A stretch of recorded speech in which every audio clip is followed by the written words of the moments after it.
যে এই মসজিদগুলো শুধু মক্তব জন্ম দেয় নাই, এই মসজিদগুলো ইউনিভার্সিটি জন্ম দিয়েছে।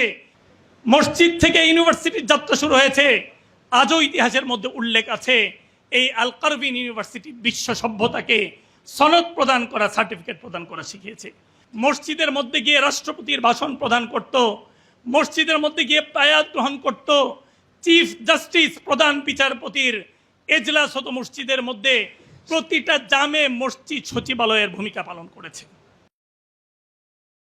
আজকের আয়োজকদের পক্ষ থেকে আমাকে নির্দিষ্ট একটি বিষয় দেওয়া হয়েছে, ইসলামী সমাজ গঠনে মাকতাবের ভূমিকা।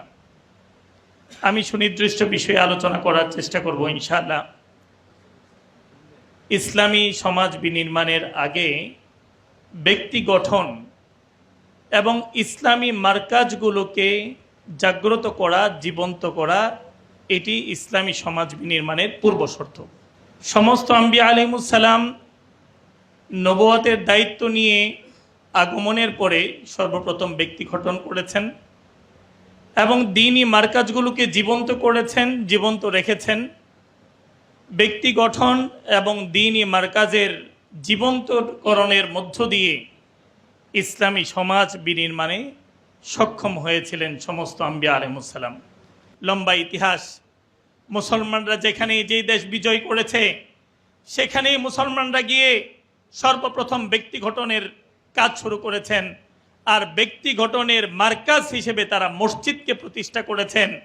ব্যক্তিকে রবের সাথে সম্পৃক্ত করা, মহান স্রষ্টার কিতাবের সাথে সম্পৃক্ত করার জন্যে মসজিদের পাশাপাশি অনিবার্যভাবে তারা মাকতাব প্রতিষ্ঠা করেছেন। যুগের পর যুগ, হাজার বছর ধরে এই মাকতাব আমাদের এই সমাজের বুনিয়াদি দ্বীনি শিক্ষা, ফরজে আইন ইলমে দ্বীন, সর্বসাধারণের দ্বীন এবং ঈমানের শিক্ষা বিস্তারে ব্যাপক ভূমিকা রাখছে। আমাদের এই বাংলাদেশের মধ্যে যখন মুঘল এবং সুলতানি শাসনামল ছিল তখন এই মাকতাব শিক্ষা ব্যবস্থা রাষ্ট্রীয়ভাবে পরিচালিত হতো। মাকতাব শিক্ষা ব্যবস্থা কোনো বিচ্ছিন্ন কোনো কিছু ছিল না, প্রতিটি মসজিদের অবিচ্ছেদ্য অংশ ছিল। মুসলিম সমাজ এবং সংস্কৃতির অন্যতম উপাদান ছিল এই মাকতাব।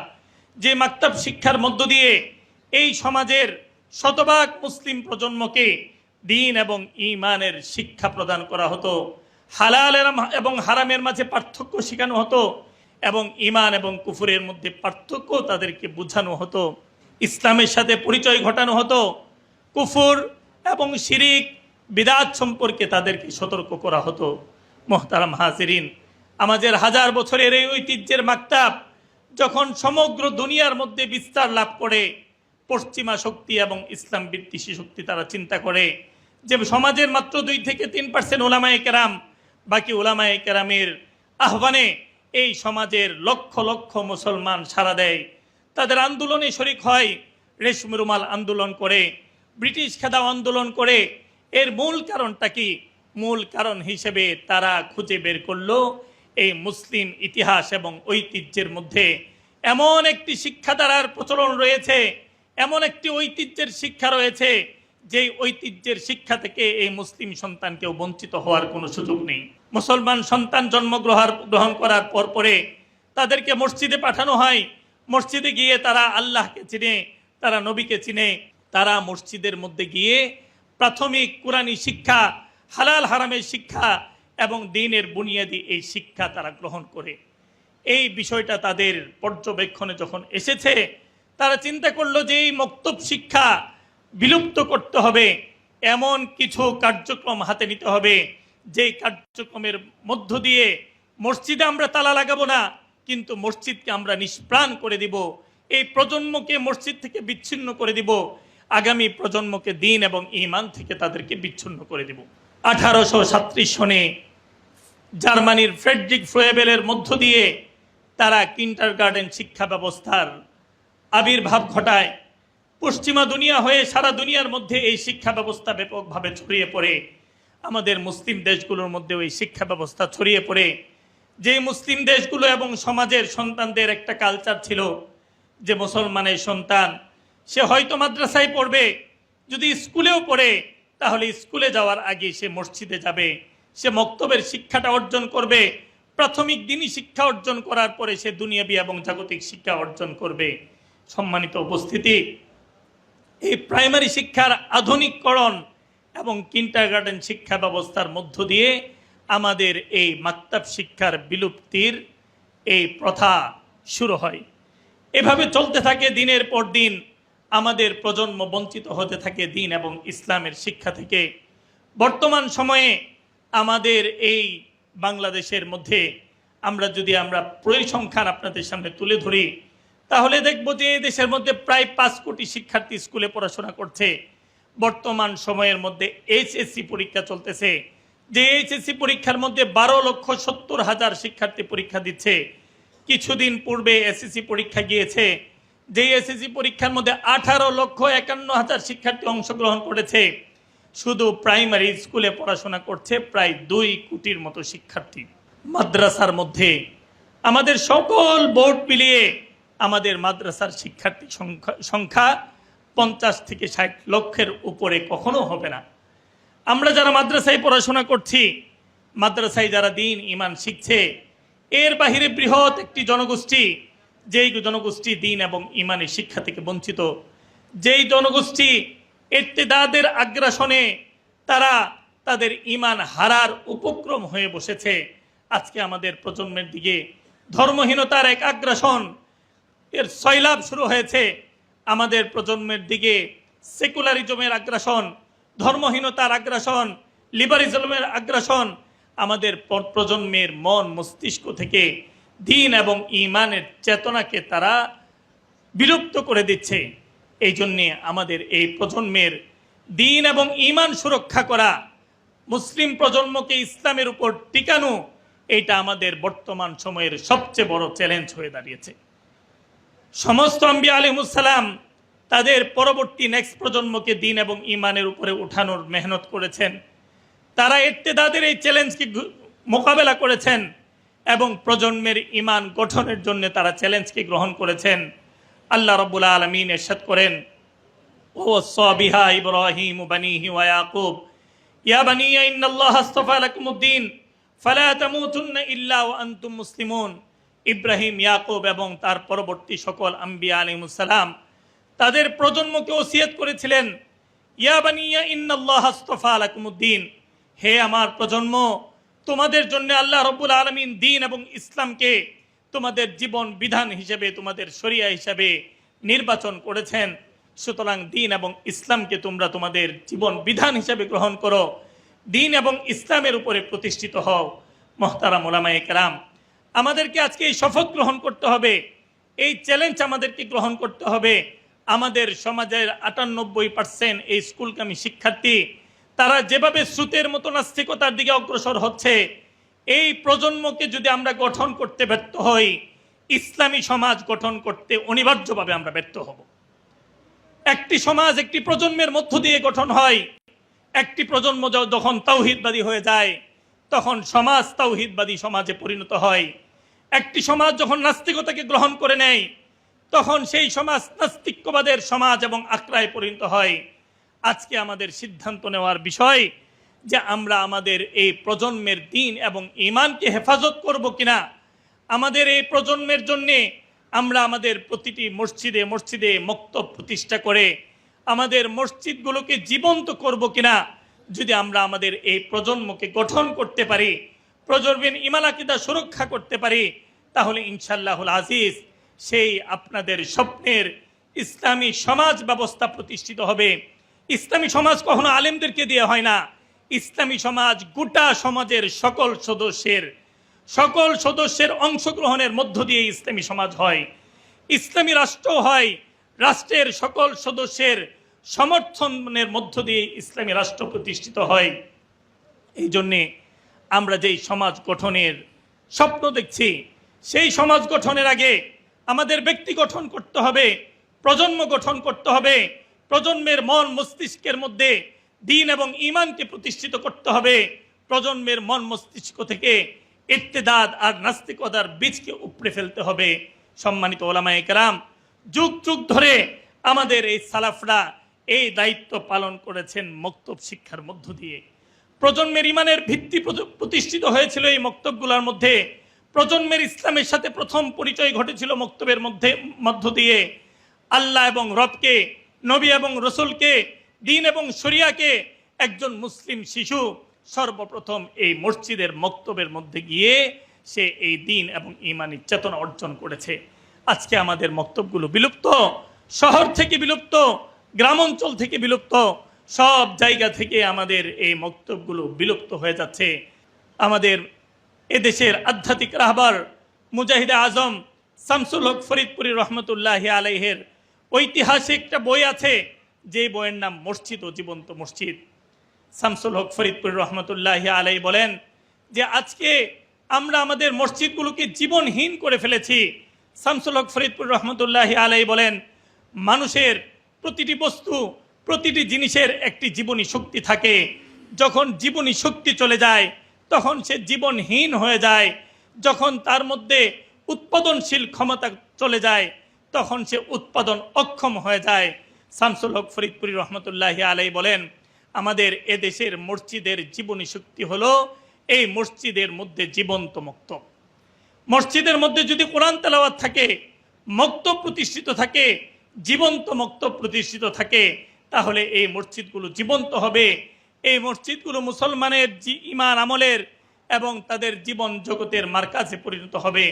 শামসুল হক ফরিদপুর রহমতুল্লাহি আলাই উলামায়ে কেরামের প্রতি উদাত্ত আহ্বান রেখেছেন যে, সম্মানিত উলামায়ে কেরাম, এখনো সাধারণ মুসলমানরা আপনাদের ডাকে সাড়া দেয়, এখনো মুসলমানরা আপনাদের পিছনে নামাজ পড়ে, এখনো তারা আপনাদের পিছনে রুকু সিজদা করে, এখনো আপনাদের সাথে আমিন বলে বলে তারা অশ্রুসিক্ত কণ্ঠে রবকে স্মরণ করে।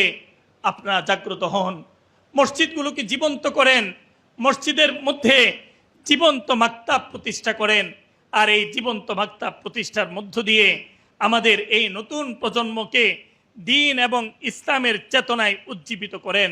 মুহতারাম হাজিরিন, আমরা যদি ব্যর্থ হই আমাদের এই প্রজন্মকে ইসলামের ধাঁচে, ইসলামী চেতনায় সমৃদ্ধ করতে যদি ব্যর্থ হই, তাহলে আল্লাহ রাব্বুল আলামিন লূত আলাইহিস সালামের ঘটনা কুরআনুল কারীমে উল্লেখ করেছেন। আল্লাহ সুবহানাহু ওয়া তাআলা বলতেছেন, ফামা কানা জাওয়াবা কওমিহি ইল্লা আন ক্বালু আখরিজুহুম মিন ক্বরিয়াতিকুম ইন্নাহুম উনাসুন ইয়াতাতাহহারুন। একটা প্রজন্মের মধ্যে যখন ইসলামী চেতনা শূন্য হয়ে যায় আর তাদের মধ্যে ইরতিদাদের চেতনা প্রতিষ্ঠিত হয়ে যায়, তাদের মধ্যে বদ্দিনী চেতনা প্রতিষ্ঠিত হয়ে যায়, যে চেতনা প্রতিষ্ঠা করার জন্য আমাদের স্কুল কলেজ ইউনিভার্সিটিগুলোর মধ্যে প্রচেষ্টা চলছে। LGBT এখন সিলেবাসের অন্তর্ভুক্ত হয়েছে। লিভ টুগেদার আমাদের এই প্রজন্মের তাদের একটা কালচারে পরিণত হয়েছে। আমাদের প্রজন্ম আজকে উন্মুক্ত চিন্তায় অভ্যস্ত হচ্ছে, নাস্তিকতার পথে অভ্যস্ত হচ্ছে। এই প্রজন্মকে যদি আমরা মসজিদ ভিত্তিক মক্তব প্রতিষ্ঠার মধ্য দিয়ে তাদের দিলের মধ্যে ইসলামকে প্রতিষ্ঠিত করতে না পারি, এই প্রজন্ম আমাদের সাথে সেই মুআমালাই করবে যেই মুআমালাটা লূত আলাইহিস সালামের প্রজন্ম লূত আলাইহিস সালামের সাথে করেছিল। লূত আলাইহিস সালামের প্রজন্ম এক দফায় দাবি উঠিয়েছিল, ফামা কানা জাওয়াবা কওমিহি ইল্লা আন ক্বালু আখরিজুহুম মিন ক্বরিয়াতিকুম ইন্নাহুম উনাসুন ইয়াতাতাহহারুন। লূত আলাইহিস সালামের প্রজন্ম বলেছিল যে আমাদের এক কথা এক দাবি, যেই ভূখণ্ডের মধ্যে সমকামীরা থাকে সেই ভূখণ্ডের মধ্যে পবিত্রকামীরা থাকতে পারবে না। আখরিজুহুম মিন ক্বরিয়াতিকুম, লূত এবং তার অনুসারীদেরকে এই ভূখণ্ড থেকে বের করে দাও। অপরাধ কি? অপরাধ হলো যে তারা আমাদের সমকামিতার বিরুদ্ধে, তারা আমাদের ট্রান্সজেন্ডার মতবাদের বিরুদ্ধে, আধুনিক সভ্যতার নয়া ফিতনা LGBT এর বিরুদ্ধে তারা দাঁড়িয়েছে। সুতরাং একই ভূখণ্ডের মধ্যে পবিত্রকামী আর অপবিত্রকামী থাকতে পারে না। অপবিত্রকামীরা থাকবে, পবিত্রকামীদেরকে বের করে দাও। এই আওয়াজকে আল্লাহ রাব্বুল আলামিন কোরআনে উল্লেখ করেছেন, সংরক্ষণ করেছেন আমাদের শিক্ষার জন্য, আমরা যেন কোনোভাবেই আমাদের এই প্রজন্মকে ঈমান হারা হতে না দেই। মুহতারাম হাজিরিন, এই জন্যে রাষ্ট্র গঠন, সমাজ বিনির্মাণ, এর আগের কাজ হলো আমাদের নিজেদের চেতনাকে সমৃদ্ধ করা। আল উলামা ওয়ারাসাতুল আম্বিয়া, এর দায়িত্ব সচেতনতা নিজের মধ্যে প্রতিষ্ঠিত করা। আমরা শুধু মাদ্রাসার জন্য আল্লাহ রাব্বুল আলামিন আমাদেরকে ইলম দান করেননি। আল্লাহ সুবহানাহু ওয়া তাআলা আমাদেরকে ইলম কেন দিয়েছেন সেটা বলতেছেন, ফালাউলা নাফারা মিন কুল্লি ফিরকাতিন মিনহুম তাইফাতুল লিয়াতাফাক্কাহু ফিদ্দীন ওয়া লিয়ুনজিরু কওমাহুম। উম্মার প্রতিটি সদস্যকে, উম্মার প্রতিটি সন্তানকে দ্বীন এবং ঈমানের উপরে প্রতিষ্ঠিত করার জন্য এই ইলমে নববী আমরা পেয়েছি। ওয়ালিউনজিরু কওমাহুম ইযা রাজাউ ইলাইহিম। রাসূল করিম সাল্লাল্লাহু আলাইহি ওয়াসাল্লাম বলতেছেন, মাসালি ওয়া মাসালু মা বাআসানি আল্লাহু মিনাল হুদা কামাসালিল গাইস। আমি এবং আমার আনিত হেদায়েতের উদাহরণ হলো বৃষ্টির মতো। রাসূল করিম সাল্লাল্লাহু আলাইহি সাল্লাম পাহাড়ের সাথে তুলনা করেননি। রাসূল করিম সাল্লাল্লাহু আলাইহি সাল্লাম সাগরের সাথে তুলনা করেননি।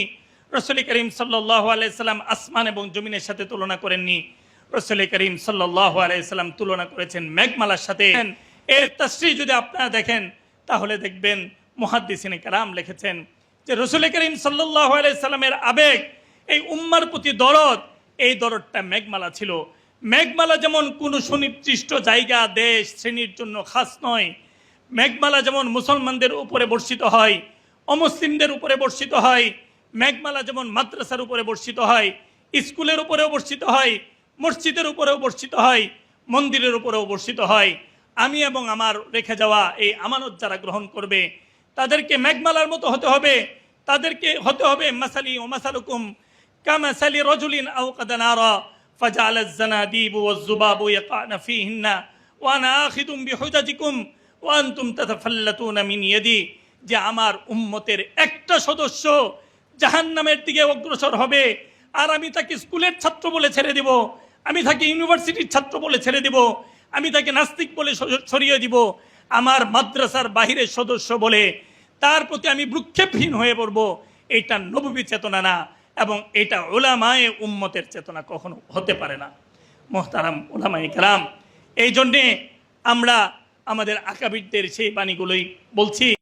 সৈয়দ আবুল হাসান নদভী রহমতুল্লাহি আলাইহি বলছেন, সম্মানিত উলামায়ে কেরাম, আমাদের হাজার বছরের এই ইলম সাধনাকে যদি এই পৃথিবীর মধ্যে প্রতিষ্ঠিত করতে চান, আমাদের আকাবিরদের রেখে যাওয়া হাজার বছরের এই দ্বীনি চেতনাকে যদি এই উম্মার মধ্যে ছড়িয়ে দিতে চান, তাহলে আপনারা আপনাদের মসজিদগুলোকে জাগ্রত করুন।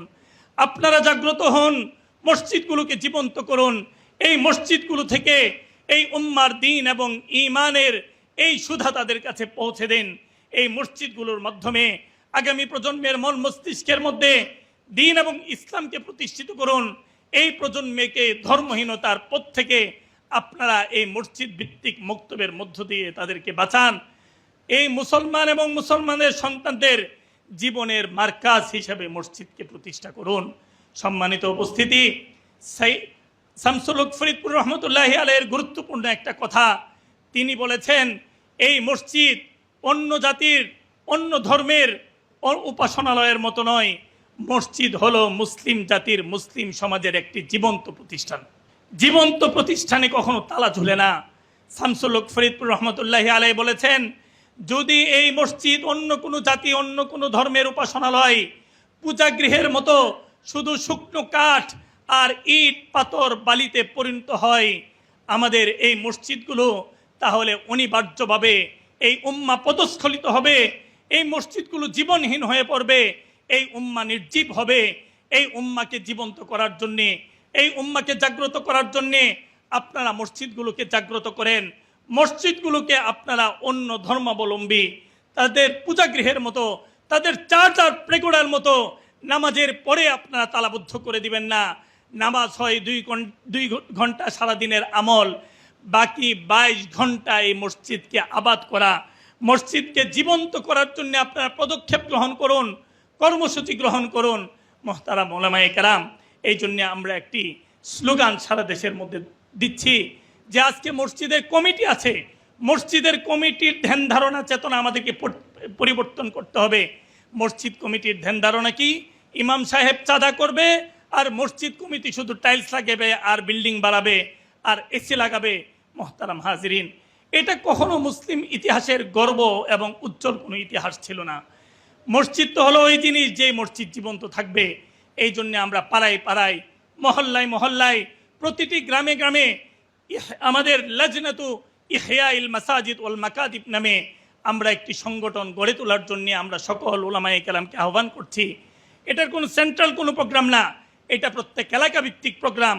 প্রত্যেক মসজিদের ইমাম, প্রত্যেক এলাকার ওয়ার্ডের দায়িত্বশীল ইমাম, প্রত্যেক থানা এবং জেলার ইমাম যারা আছেন, আপনারা একটা লাজনা গড়ে তোলেন, আপনারা একটা সংগঠন গড়ে তোলেন, যেই সংগঠনের নাম হবে লাজনাতু ইহয়াইল মাসাজিদ ওয়াল মাকাতিব। মসজিদ এবং মক্তবকে জীবন্তকারী সংগঠন। নাম কি হবে? লাজনাতু ইহয়াইল মাসাজিদ ওয়াল মাকাতিব, মসজিদ এবং মক্তব জীবন্তকারী সংগঠন। আমরা এই মসজিদকে জীবন্ত করতে হলে আমাদের এই মক্তব শিক্ষাটা অনিবার্যভাবে আমাদের এই মসজিদগুলোকে মক্তব আবার জীবন্ত করতে হবে, মক্তব আবার প্রতিষ্ঠিত করতে হবে। দেখেন বর্তমান বাংলাদেশের মধ্যে সরকারি হিসাব অনুযায়ী 3.5 লক্ষের উপরে মসজিদ আছে, বেসরকারি হিসাব অনুযায়ী প্রায় 4 লক্ষ মসজিদ আছে। আমাদের এক এক এলাকার ওলামায়ে কেরাম যদি জাগ্রত হয়ে যায়, এই করিমগঞ্জের মধ্যে 600-র উপরে মসজিদ আছে, যার মধ্যে 500 মসজিদ খুব নিয়মতান্ত্রিকভাবে পরিচালিত হচ্ছে। আমরা তো শুধু প্রোগ্রাম করি, আর খ্রিস্টানরা ইসলাম বিদ্বেষী যারা তারা কর্মসূচি গ্রহণ করে। আমরা প্রোগ্রাম করে তৃপ্ত হই, তারা কখনো প্রোগ্রাম করে না, ব্যানার নিয়ে দাঁড়ায় না, কিছুতেই মিছিলে বের হয়ে যায় না, নীরবে নিপৃতে ইসলামের এক একটা ইটকে তারা খসে খসে খুলে নিয়ে যায়। এই জন্যে মিছিল মিটিং সেটা আমরা করব, কিন্তু আমাদেরকে এই সমাজকে জাগ্রত করার জন্য নীরব বিপ্লব শুরু করতে হবে। মসজিদগুলোকে জাগ্রত করতে হবে, মসজিদগুলোকে জীবন্ত করতে হবে। আগামী প্রজন্মের ঈমান আকীদা সুরক্ষার দুর্গ হিসেবে এই মসজিদকে গড়ে তুলতে হবে এবং মুসলমানদের জীবনের মার্কাজ হিসেবে এই মসজিদকে গড়ে তুলতে হবে। মুহতারাম উলামায়ে কেরাম, এই মসজিদের ইতিহাস তো হলো এই মুসলিম জাহানের মধ্যে যখন মসজিদগুলো, প্রতিটা জামে মসজিদ সচিবালয়ের ভূমিকা পালন করেছে। প্রতিটা জামে মসজিদ রাষ্ট্রের সবচেয়ে বড় প্রশাসনিক কেন্দ্র হিসেবে ভূমিকা পালন করেছে। এই মসজিদের ইতিহাস ছিল যে কোনো রাষ্ট্রপ্রধান যখন মুসলিম রাষ্ট্রপ্রধান, সে রাষ্ট্রের দায়িত্ব পাওয়ার সাথে সাথে মসজিদের মধ্যে গিয়ে রাষ্ট্রপতির ভাষণ প্রদান করত, মসজিদের মধ্যে গিয়ে বায়াত গ্রহণ করত, চিফ জাস্টিস প্রধান বিচারপতির এজলাস হতো মসজিদের মধ্যে, সামাজিক সকল কার্যক্রম মসজিদ থেকে পরিচালিত হতো। মসজিদ থেকে অর্থনৈতিক ব্যবস্থা, জাকাত এবং কেন্দ্রীয় ট্রেজারি মেনটেন করা হতো মসজিদ থেকে। মসজিদ থেকে সমাজের অবহেলিত মানুষদের পাশে দাঁড়ানো হতো। লম্বা ইতিহাস। আমরা তো আজকে মক্তব ছেড়েছি, আমাদের আজকে কষ্ট এবং পরিতাপ লাগে যখন আমরা সেই ইতিহাসগুলো পাই যে এই মসজিদগুলো শুধু মক্তব জন্ম দেয় নাই, এই মসজিদগুলো ইউনিভার্সিটি জন্ম দিয়েছে। পৃথিবীর ইতিহাসের মধ্যে সর্বপ্রথম ডিগ্রি কোনো ইউরোপিয়ান ইউনিভার্সিটি প্রদান করে নাই। পৃথিবীর ইতিহাসের মধ্যে ডিগ্রির প্রচলন চালু করেছে মরক্কোর আল কারভিন ইউনিভার্সিটি। যে আল কারভিন ইউনিভার্সিটি একটা মসজিদ থেকে যার যাত্রা শুরু হয়েছিল, মসজিদ থেকে ইউনিভার্সিটির যাত্রা শুরু হয়েছে। আজও ইতিহাসের মধ্যে উল্লেখ আছে এই আল কারভিন ইউনিভার্সিটি বিশ্ব সভ্যতাকে সনদ প্রদান করা, সার্টিফিকেট প্রদান করা শিখিয়েছে। আল আজহার ইউনিভার্সিটি মিশরের কায়রোর একটা মসজিদ থেকে শুরু হয়েছে। তিউনিসিয়ার আজ-জাইতুনা ইউনিভার্সিটি, যেটা আজ-জাইতুনা মসজিদ থেকে যে ইউনিভার্সিটির জন্ম হয়েছে। তার স্কুল মাকতাব, আপনার বাচ্চা সকালে স্কুলে গেলে বিকালে আমাদের মাকতাবে আসবে, বিকালে স্কুলে গেলে সকালের মাকতাবে আসবে। আপনার বাচ্চা যদি সকালে স্কুলে যায়, বিকেল বেলায় যদি সে কোচিংয়ে যায়, আফটার মাগরিব আসবে। অর্থাৎ প্রতিটা মসজিদের মধ্যে 24 আওয়ার 24 ঘন্টা দ্বীনি শিক্ষার একটা কার্যক্রম চালু রাখতে হবে। আলহামদুলিল্লাহ, এই জন্যে আমরা আমাদের এই স্কুলগামী বাচ্চাদের জন্যে 1 ঘন্টার সিলেবাস তৈরি করেছি। এই সিলেবাসটা শুধু স্কুলগামী বাচ্চাদের জন্য তৈরি করা হয়েছে। এই 1 ঘন্টার সিলেবাসের মধ্য দিয়ে সে শুধু কোরআন শিখবে না, কোরআন, সুন্নাহ, ইসলামী আকীদা, ফিকহ, ইসলামী শিষ্টাচার, দ্বীনের বুনিয়াদী বিষয়গুলো শিখবে। এই বিষয়টা আপনি আপনার মসজিদের মধ্যে কিভাবে বাস্তবায়ন করবেন, এই বাস্তবায়নের জন্যে আমাদের একটা প্রশিক্ষণের ব্যবস্থা আছে। 6 দিন ব্যাপী প্রশিক্ষণ। কেউ যদি এই 6 দিন ব্যাপী প্রশিক্ষণে অংশগ্রহণ করে, তাহলে ইনশাল্লাহ আমরা বলতে পারি যে তার মসজিদের মধ্যে আমাদের সালাফদের সেই পরিভাষা জীবন্ত মাকতাব প্রতিষ্ঠিত হবে ইনশাআল্লাহ। প্রতি ইংরেজি মাসের শেষ সপ্তাহে আমাদের প্রশিক্ষণ হয়। এই মাসে ঢাকা এবং চাঁদপুরে অনুষ্ঠিত হবে, আগামী মাসে কিশোরগঞ্জে অনুষ্ঠিত হবে। যারা আপনারা আপনাদের মসজিদের মধ্যে এই প্রজন্ম গঠনের জন্যে মাকতাব প্রতিষ্ঠা করতে চান, ইমাম ওলামা পরিষদের মধ্য দিয়ে আমাদের সাথে যোগাযোগ করবেন। ইনশাল্লাহ আপনাদের এই মসজিদগুলোতে জীবন্ত মাকতাব প্রতিষ্ঠার ক্ষেত্রে কার্যকর উদ্যোগ আমরা গ্রহণ করব ইনশাআল্লাহ।